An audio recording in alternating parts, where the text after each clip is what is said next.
Hello, my friend. Welcome to your sleep story. My name is Stephen Dalton. I'm an Irish storyteller, and it's my great privilege to be the voice that you listen to as you go to sleep tonight. Tonight I continue my boring series, and tonight you will meet a group of, very boring people on a very boring night train.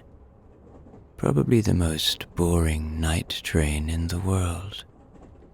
And we will follow them as they sit on the train, doing very little, and eventually, one by one, go to their sleeper carriages and go to sleep. These stories are meant to bring a smile to your face as you drift off to sleep, and I hope you enjoy it. Okay, let's do the relaxation session now, which will take a few minutes before tonight's sleep story. I'm going to count down from 10 to 1, and as I do, allow yourself to let go more and more.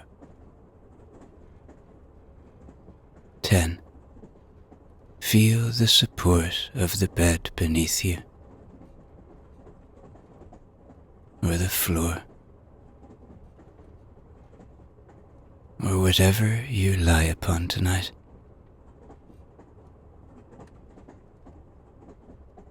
Really feel that support.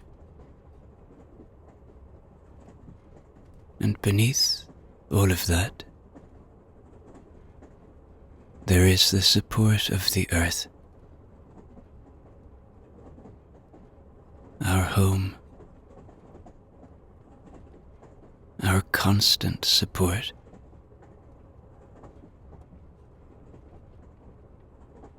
And notice that the more you become aware of that support, the more you can let go. The more you can sink into this moment. 9. You are safe. Know that tonight my voice is nothing but a friend, a guide of kindness that will only ever take you to safe places. Allow my voice to be an anchor of peace, guiding you to beautiful, wondrous places. 8. Become aware of your body now. And as you do, just become aware of your breath for a moment. Perhaps take a deep breath in through your nose when you're ready.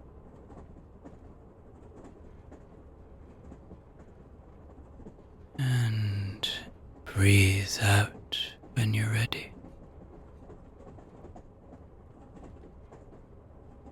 And maybe another deep breath. In.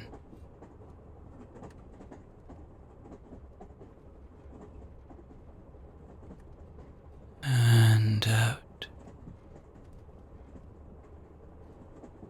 And as you become aware of that breath,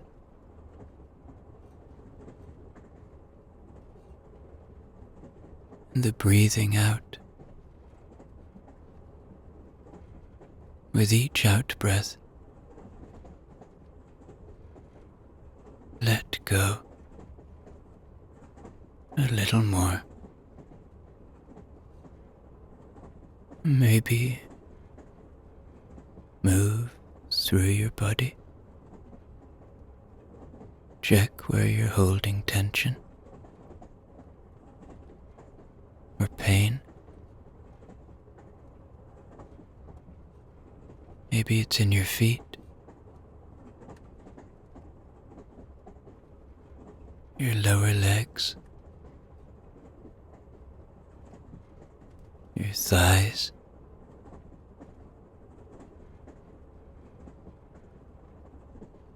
your belly,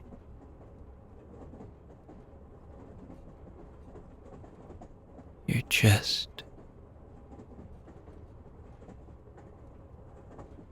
your back,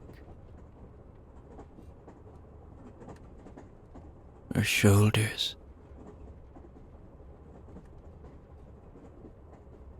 your hands,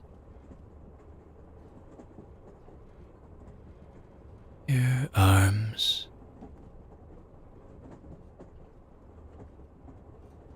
your neck,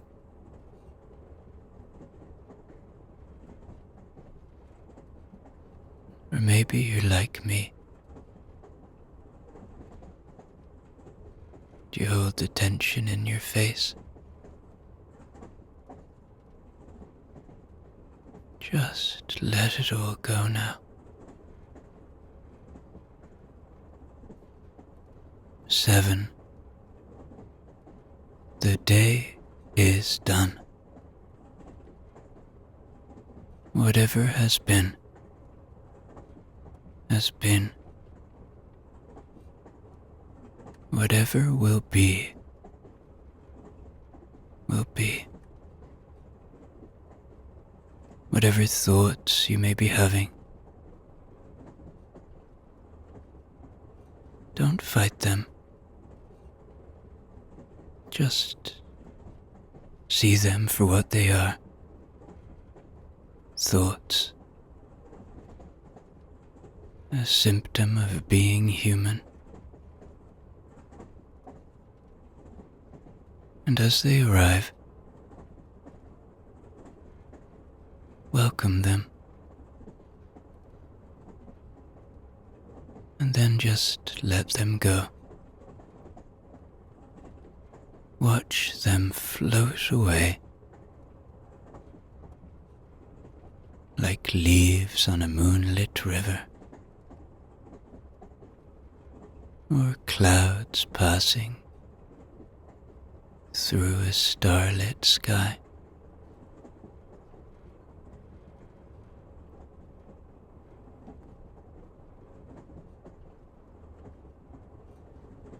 Six. This is your moment. This is your time. You deserve rest. You deserve peace.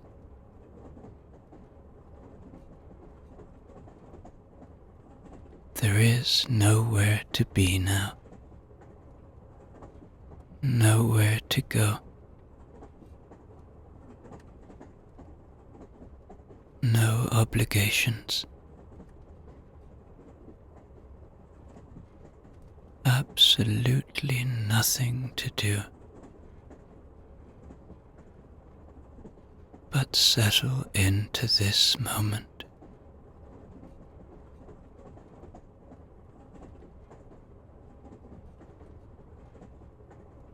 Five.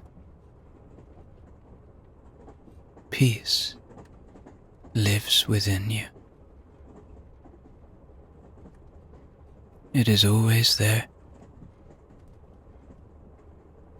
It's just waiting to be found, waiting to be felt.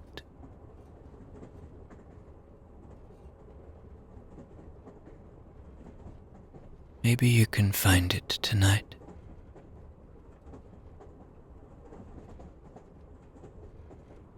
Maybe you can journey to that peace with your mind's eye now.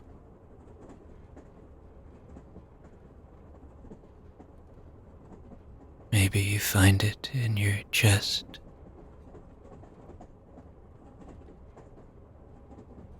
or in your head.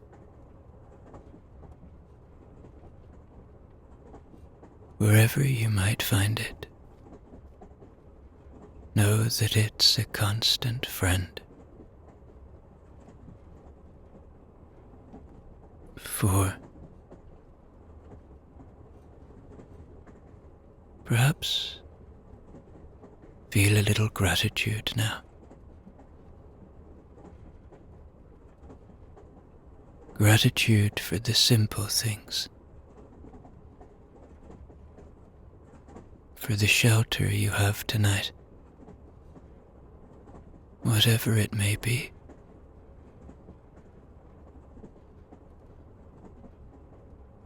For the use of your body,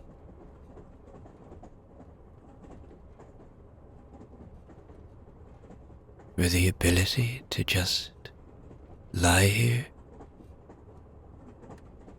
and listen to a sleep story.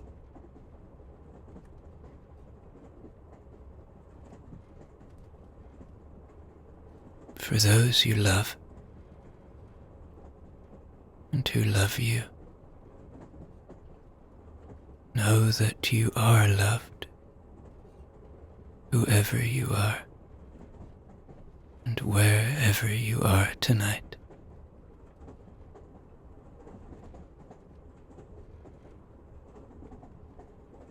Three. Begin to engage with your imagination now. Begin to see a thoroughly unremarkable looking train. This is the most boring night train in the world. Nothing special about it. Nothing interesting. Not even its destination. So enjoy this moment of humor in this place, far away from all that you know. 2. Check in with your body one more time now. Releasing anywhere that you're still holding on.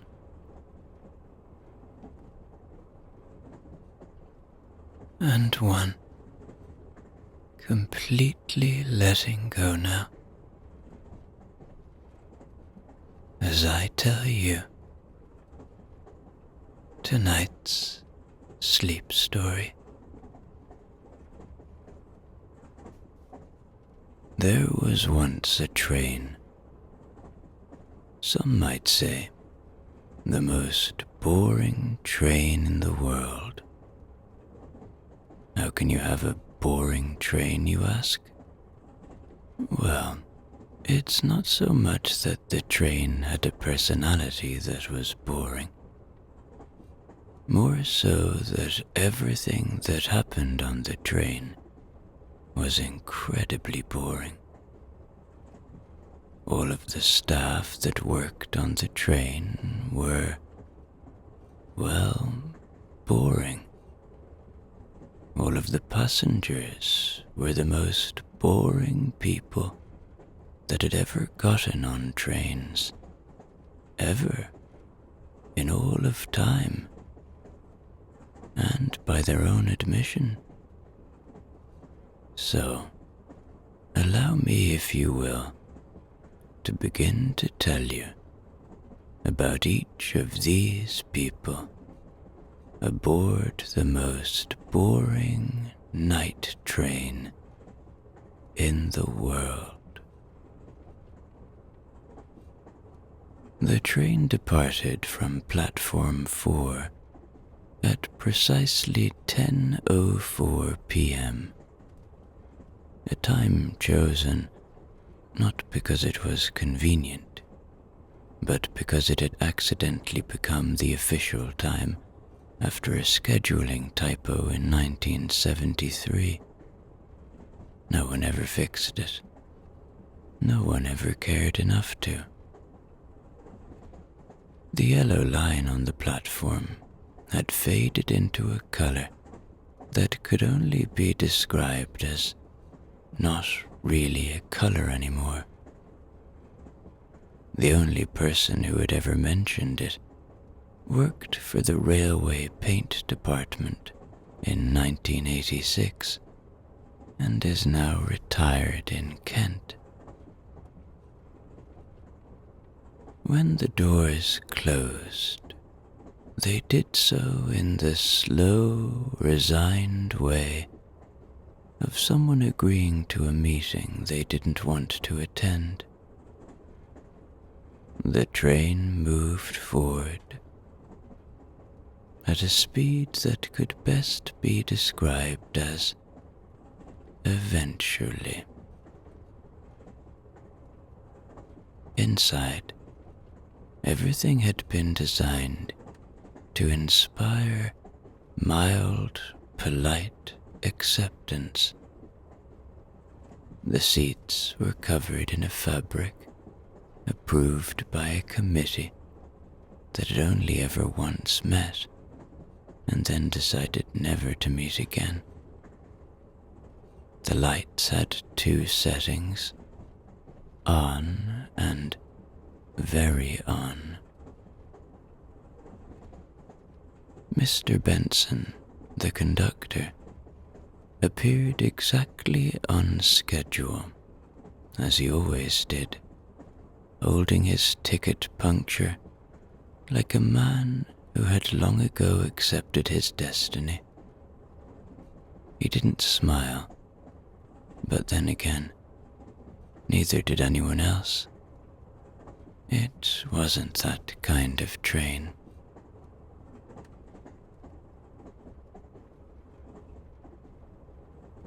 The first passenger in carriage B was a man named Peter Grimbley. Peter was the sort of man who carried exactly one biscuit with him at all times, in its original packaging, for reasons no one had ever asked about. He didn't eat it. He just liked to know it was there. Every 10 minutes, he would gently press the biscuit packet between his thumb and forefinger, as though confirming its ongoing existence. In 32 years of traveling on this train, he had never once opened it.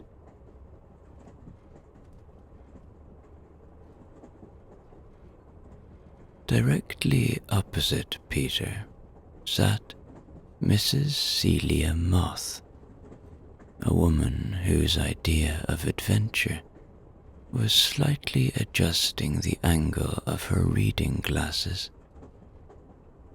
She read the same magazine every night, issue 147 of Practical Lampshades Monthly, published in 1998. She'd never got past page 11. She wasn't stuck. She just liked page 11. Further down the carriage was Mr. Colin Drum, who had boarded this train every night since 2004 without actually needing to go anywhere. It was simply cheaper than heating his flat. He wore a beige scarf that he referred to as the One, not because it was special, but because it was the only one he owned. Colin's proudest achievement was knowing exactly which part of the journey produced the smallest rattle.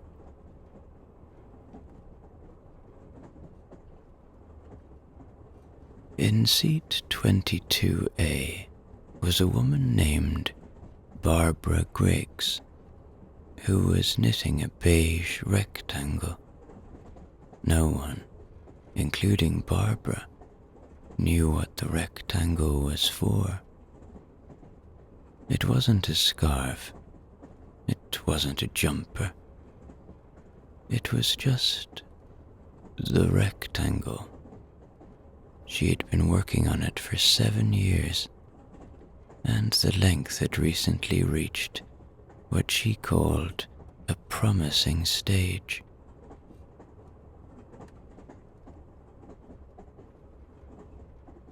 The train was, technically speaking, going somewhere. It had a destination printed on the front in blocky black letters, but no one had ever actually looked at it. It wasn't the kind of train that inspired curiosity. If you asked any of the passengers where they were headed, they would either shrug or say something vague like down the line, as though the line itself was the point. Somewhere near carriage D, a tea trolley made its slow progress through the corridor. It was pushed by a man named Gerald, who had never once in his entire career needed to top up the sugar. There were 6 tea bags, 3 of which had been there since 2012. No one minded. They didn't really drink the tea anyway. People on this train didn't drink things to enjoy them. They drank them to pass time in the least remarkable way possible.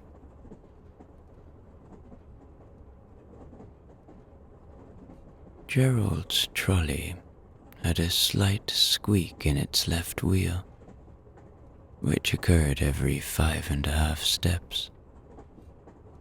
He had once, years ago, thought about fixing it, but the idea had seemed too ambitious, so he hadn't. Now it was simply part of the train.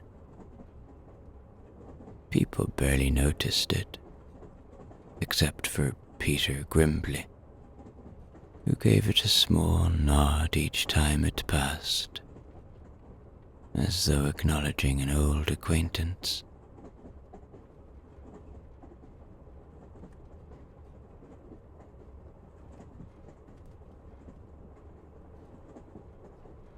The lights in the corridor dimmed a fraction around 11 p.m. Not because anyone requested it, but because they were on an ancient timer installed sometime in the late 1970s. No one knew exactly where the switch was. It just happened. Barbara Griggs adjusted her rectangle knitting to the evening position, which meant exactly nothing except that she was now holding it at a slightly lower angle. Mr. Benson, the conductor, walked through the train with the same quiet dedication he'd shown for decades. He had a small notebook where he made notes that didn't matter, but he filled it out with the care of a man tending to a garden of mildly damp gravel.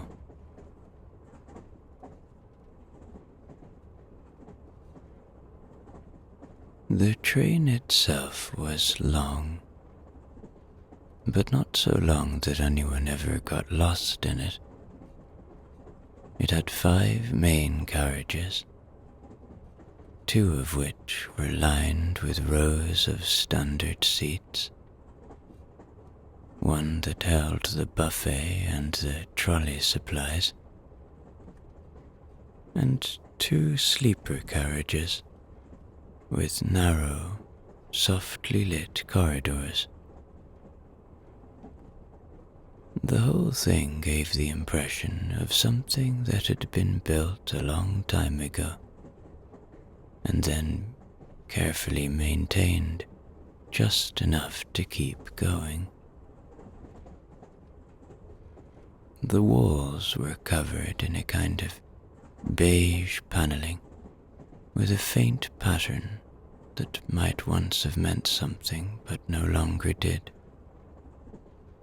There were small metal coat hooks above every seat, even though no one had ever been seen using them. The windows had curtains that could be pulled across but usually weren't, mostly because they made a soft, rasping sound that people couldn't be bothered with.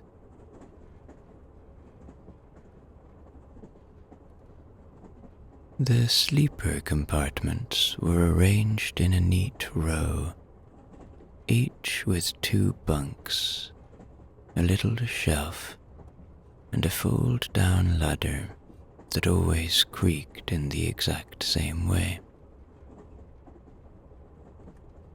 The pillows had that hotel-style stiffness to them, the kind that didn't really invite sleep, but didn't get in the way of it either. Every compartment had a small reading lamp with an on-off switch that required a very specific amount of pressure to work. Regular travelers knew the trick.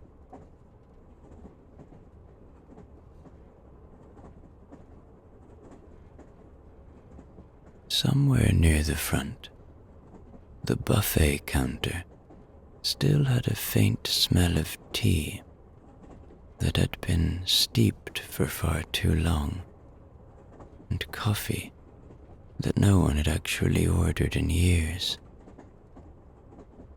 The staff didn't try to make the train feel lively or inviting. They didn't need to. Everyone on board already knew what to expect. They weren't here for surprises.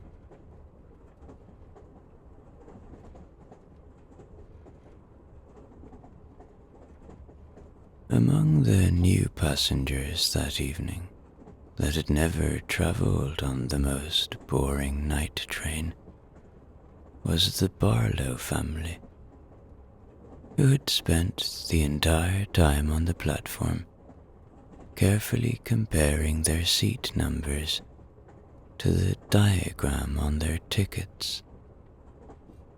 Mr. Barlow had even brought a small torch to check the print in the dim light, which impressed absolutely no one. His wife, Margaret, had packed 3 sandwiches wrapped in cling film, each labelled "just in case." They were identical. She would later spend 20 minutes deciding which just-in-case moment was the right one. Their teenage son, Kevin, had headphones on, but wasn't listening to anything. He was simply wearing them as a polite barrier between himself and the world. Occasionally he sighed at a volume that suggested mild disappointment, but nothing stronger. He had brought a puzzle book with exactly 1 puzzle completed, a word search from 2019. He wasn't planning to do another. A few rows down sat Doris and Frank Mallory, a retired couple who had decided to take a little trip just because. Neither of them could remember exactly why they'd chosen this train in particular, but neither felt it was worth questioning. Doris was wearing a cardigan with buttons shaped like small flowers. Frank had bought a thermos of lukewarm tea and a newspaper from 3 days ago, which he folded and refolded as though this were the main event of the journey. 2 seats behind them was a man named Neil with a very large, very square suitcase.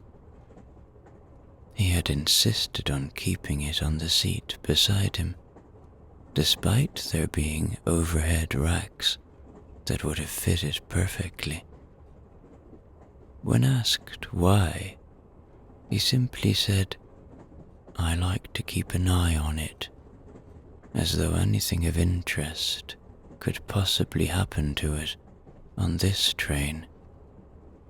The suitcase contained mostly socks.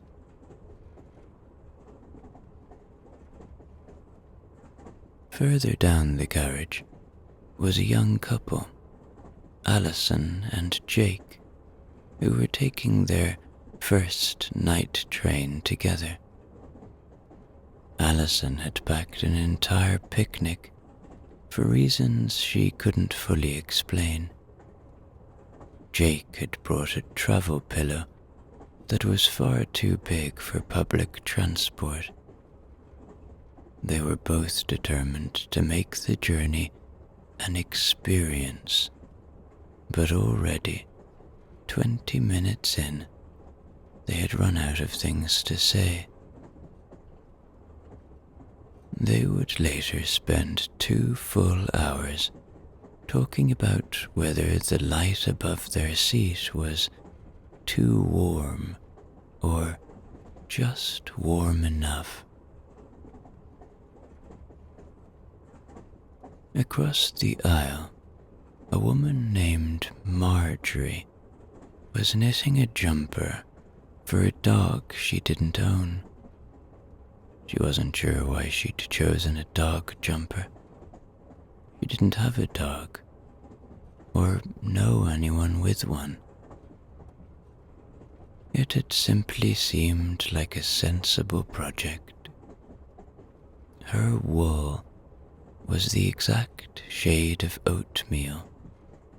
She occasionally muttered, "Steady on," to herself, as if the jumper might do something unpredictable.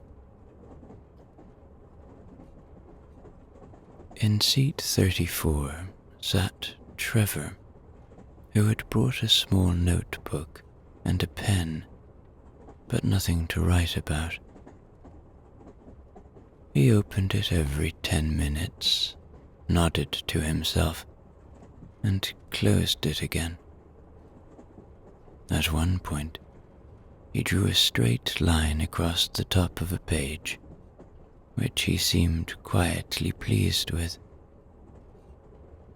Trevor was the kind of man who carried spare paper clips in his coat pocket, just in case, though he had never once used them. Nearby, a woman with the practical name of Linda sat with a paperback she had no real intention of reading. She opened it to page 1, stared at it for a long time, then closed it with the air of someone who had achieved something. She repeated this at regular intervals.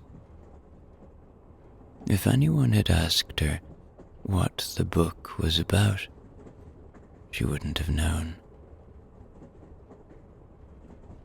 Behind Linda was a family of 4.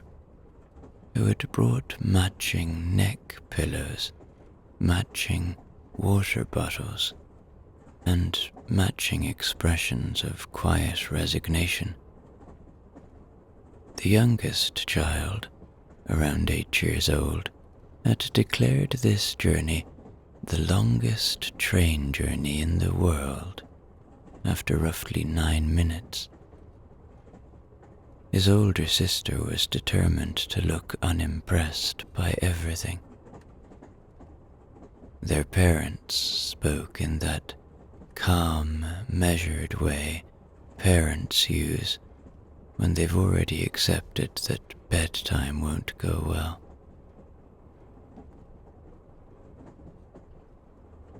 And in seat 40, a man named Raymond had fallen asleep almost immediately after boarding, with his arms folded and his head slightly tilted forward, like someone who'd been practicing this position for years. He didn't snore, which was somehow even more boring than if he did. Every so often, his head bobbed a little with the rhythm of the train, giving the impression that he was agreeing with something no one had said.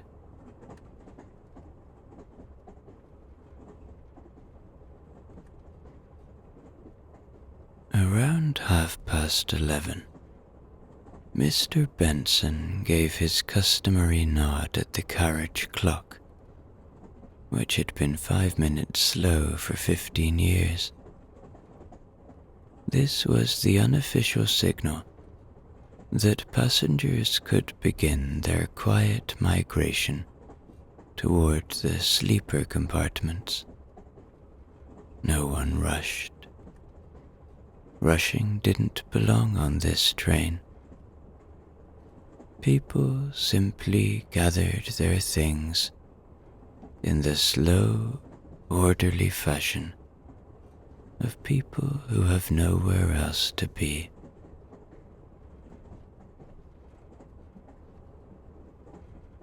The Barlows were among the first to stand. Margaret carefully rewrapped the sandwiches, even though no one had touched them.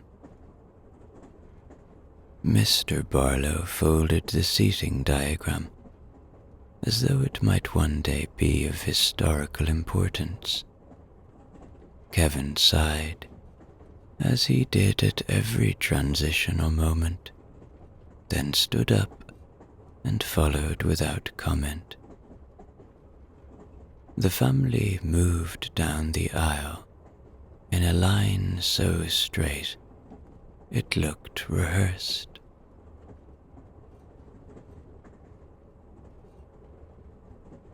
Doris and Frank Mallory took their time.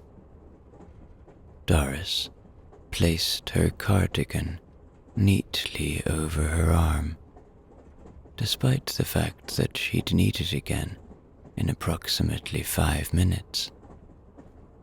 Frank snapped the lid on his thermos, gave a small nod to no one in particular, and murmured, "Right then," as though something significant had happened.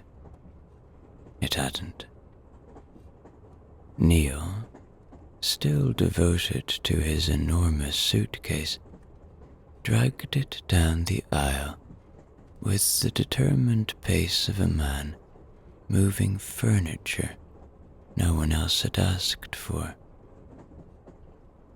At each small corner, he muttered, "Steady," under his breath. The suitcase, as usual, offered no resistance, but also no help.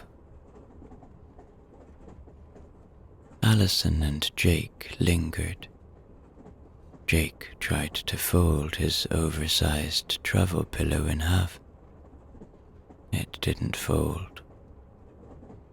Allison stared at the picnic bag with mild regret, as if realizing that bringing 6 types of cheese for a night train might have been optimistic. Eventually, they followed the slow stream toward the sleeping cars, whispering about which bunk was the comfiest, even though they were all exactly the same. Marjorie put her knitting away, as if it were a delicate scientific instrument. She placed the oatmeal wool back into its plastic bag, smoothed it down, and checked twice that it was safe, despite it being incapable of going anywhere.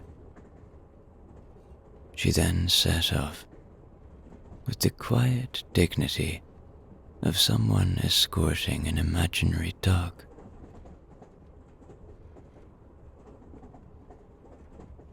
Trevor was the sort of man who believed in closing his notebook before standing up. He did so with a small, deliberate click of the cover, like signing a contract no one would ever read. He tucked his pen into his breast pocket, stood up, and joined the queue. He gave a polite nod to the corridor, as if it had been expecting him.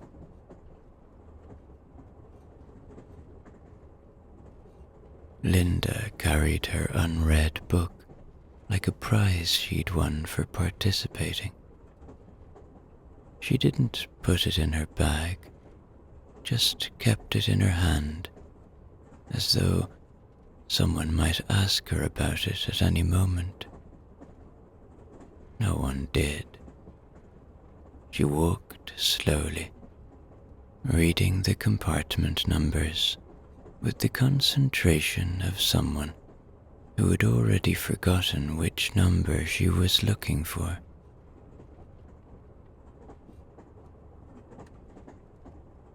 The family with the matching neck pillows had split into 2 factions. The father and son, who approached the corridor as though it were a military exercise, and the mother and daughter, who moved at a speed best described as very slightly resentful. By the time they reached the door to their compartment, no one had said a word in 7 minutes.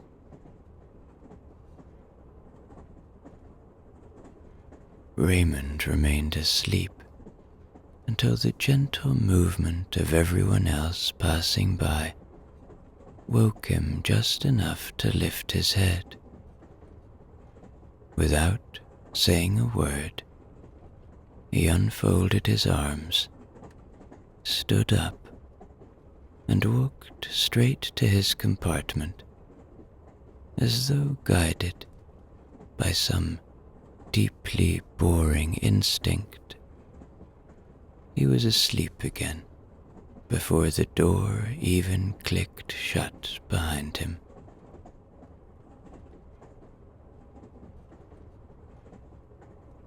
In the Barlows compartment, Margaret placed the sandwiches on the little shelf like they were valuables in a museum. Mr. Barlow adjusted the reading light twice, not because it needed adjusting, but because it felt like the kind of thing one does in a sleeper carriage.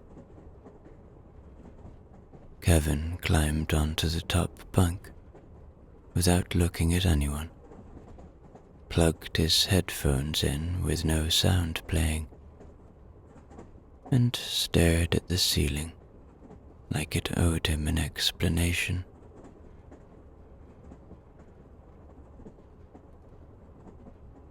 Doris and Frank were in no hurry. Frank lined his slippers up neatly beside the bed, even though no one was watching. Doris tucked the flower-shaped buttons of her cardigan underneath the pillow, for reasons unknown even to herself. Frank picked up the old newspaper again, read a sentence he'd already read 3 times, and gave it a nod of approval, as though the sentence had finally done a good job.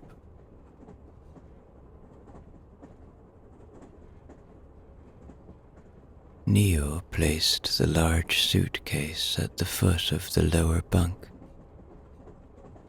He then sat down beside it and gave it a short, satisfied look, as if the two of them had completed a long and complicated journey together. The suitcase, being a suitcase, had nothing to add. Allison and Jake tried, for a full minute, to agree on which bunk was better. Jake eventually took the top, because Allison claimed she needed easy access to the picnic bag, which by now contained mostly crumpled napkins. They both laughed quietly, the way people do when they realize there is absolutely nothing else to do. Marjorie carefully positioned her knitting bag on the little fold-down table, even though she wasn't planning to knit. She switched on the reading light, but didn't read. She just stared at the wall for a while, nodding every so often, like someone who had finally accepted the shape of beige.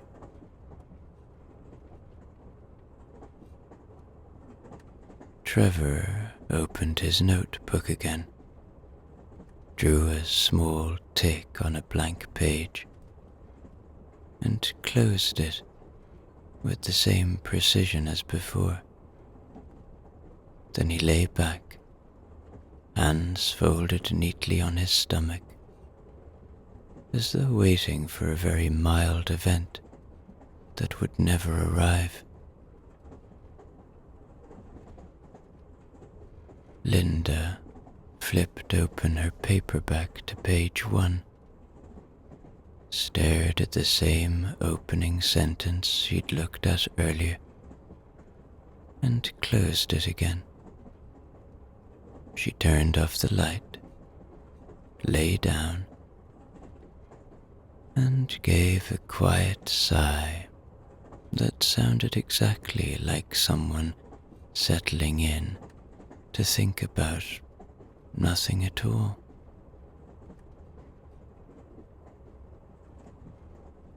The family with the matching neck pillows arranged themselves with the efficiency of a group who had done many family trips and expected very little from this one. The youngest child whispered, "I'm bored," and his father replied, "Good," as though boredom were the entire point. A minute later, the child was asleep.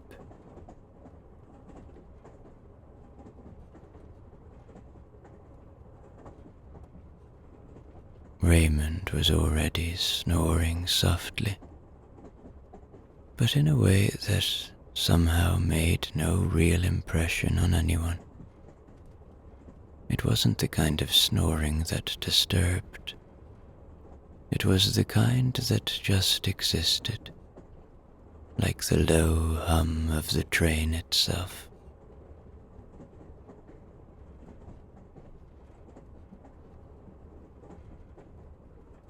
And so, the train continued through the night at its usual unremarkable pace, heading toward a destination no one had particularly cared to remember. The carriages swayed in their familiar rhythm. The lights dimmed themselves down without being asked, and inside those sleeper compartments, one by one, the most boring passengers on the most boring night train in the world drifted off to sleep without a single interesting thing happening to any of them.